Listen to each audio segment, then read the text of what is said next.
You stand in Sparta's political center, where all of the city's most important decisions were made. You should feel honored. Sparta's political system was unique in the Greek world. While Athenians wasted hours on end whining and wagging their tongues at each other, Spartan kings made their decisions swiftly and deliberately. They preferred action over words. Come find me again when you finish your visit. We will speak more then. Farewell.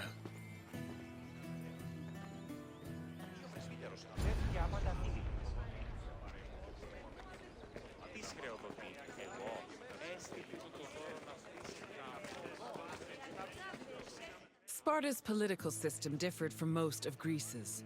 One of its most distinctive features was that it was ruled by two kings.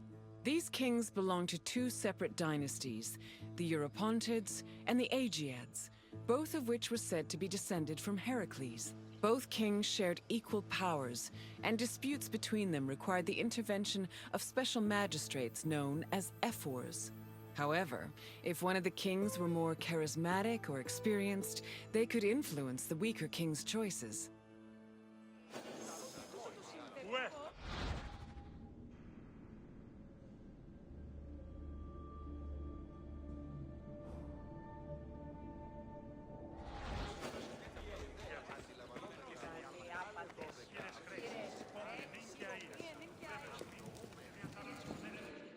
Spartan kings had several responsibilities and functions. As lifetime magistrates, they were technically Sparta's priests and strategists, and their duties encompassed everything from politics to justice. Originally, both kings would lead military campaigns in times of war. However, from 507 BCE onwards, only one of the two kings could be head of the army. On the battlefield, kings were accompanied by 300 elite soldiers for protection. But being a king wasn't only about working and fighting. They enjoyed special privileges as well. Spartan kings lived at the expense of the city, owned royal estates in the surrounding perioikic cities, and received the majority of the spoils of war. When they passed away, they were buried with special honors, and the population mourned them for a period of 10 days.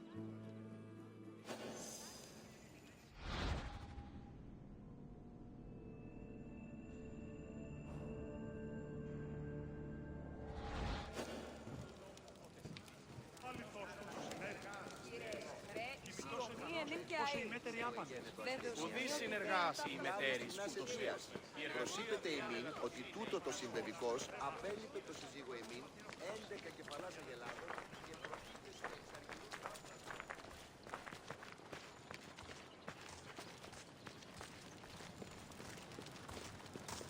Καλώς, άρθιε βρίσκεσαι μεταξύ νεκίων και επαφάτου.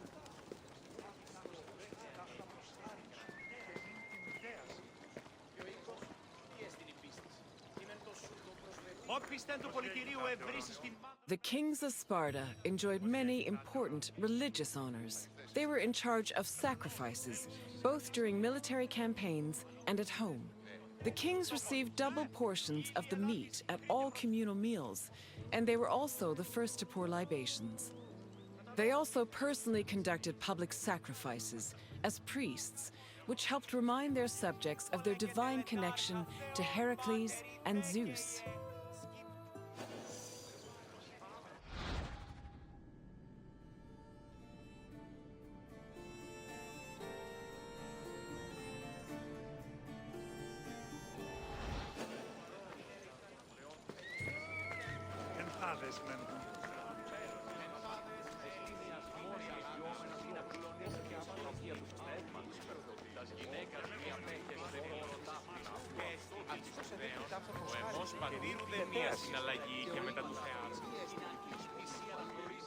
The ephors, or overseers, were 5 magistrates elected by the Spartan assembly. They were chosen from amongst Spartan citizens over 30 and served for 1 year with no possibility of re-election. The ephors played a large part in administrating the city and were considered the most democratic agents in the Spartan political system.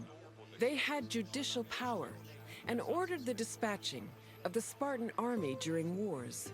They also met and negotiated with representatives from other states, in addition to running the Agoge, the Spartan education system. While not as powerful as the two kings, the ephors still held great sway over Sparta's affairs.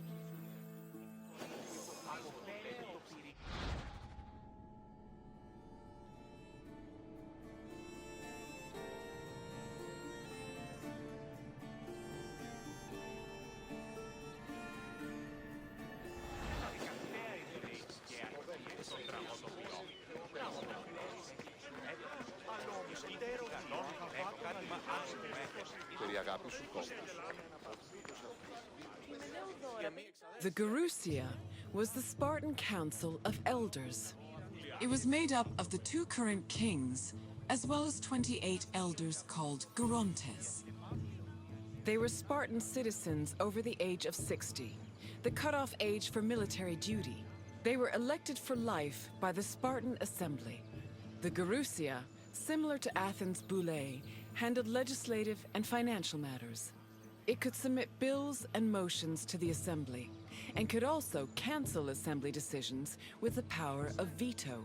To ensure that the right of veto did not weaken the assembly, ephors were introduced to keep the Gerousia in check and maintain a steady balance of power. This allowed Sparta to include more just elements in its political system.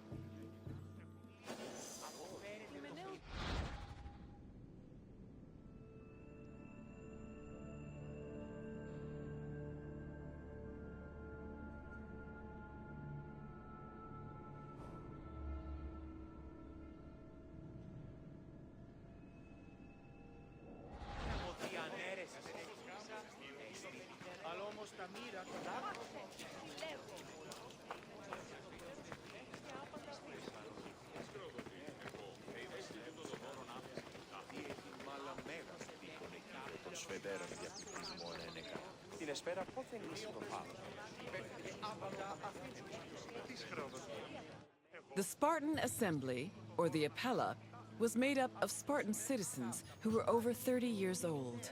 Its exact meeting place remains unknown, but it was presided over by a special member of the ephors called the eponymous ephor. The Apella had limited authority, since any decision it made could be overruled by the Gerousia. But thanks to the efforts of the ephors, it still played an important role in Spartan society.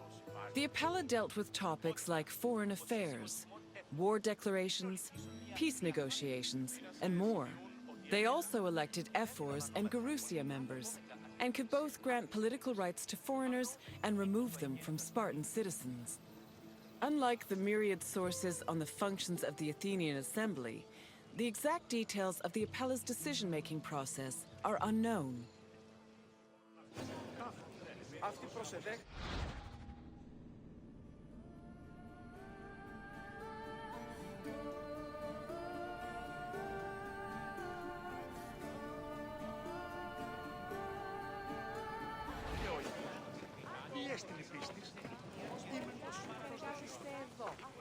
Τόσο ικανός, όσο οι μέτεροι άπαντες. I see you finished.